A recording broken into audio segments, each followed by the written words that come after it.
Hello hello welcome to my mini blog. तो ये आपण मैंने देखिपे ऋषिर जो चाली तो से ता अपा घर को जीव बोली बहुत खुशी थिला। आमे बस रे जीवो बोली तो बस स्टॉप पाखरे जाके ठिया ही जाइतुलु। तो किछि समय अपेक्षा कला परे बस हमर आसी गला। तो आमे बाहरी थिलु कटक मोर नणदर एनिवर्सरी थिबारु।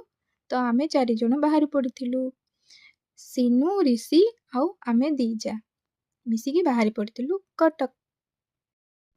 तो अपेक्षार अंत घटिला आउ आमको बस मिलगला। तो आम बस रे बसीगलु। आगे बसथिलु सिनुर मोर आउ आम पछरे बसथिले वर्षा आउ ऋषि। ऋषि कोड हला काई देखा जाउनी।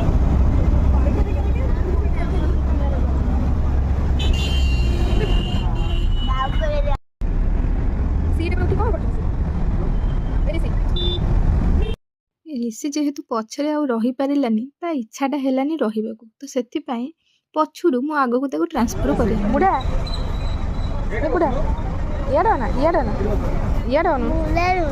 तू बुढ़ा नो ना तू के याडा नहीं कहनो तू के ओ लिची बा पिची। मु बाटरे गला बेले जुआड़े भी जाए जोठी मंदिर देखिले मु टिके मुंडिया मारी दिए।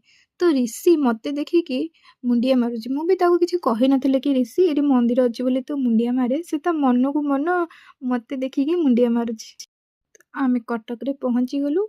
तो पहुंचला पर संगे संगे भोक करिगला ए दी भाई।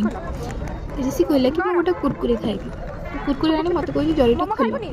ताको जरी खोली के देले। से सिनु कहला कि मु मोर मोमो खाइबी। तो ता पई मोमो गोटे ऑर्डर कलु। आमे भी दीजा मिसिकी मोमो टिके खाइ देइथिलु।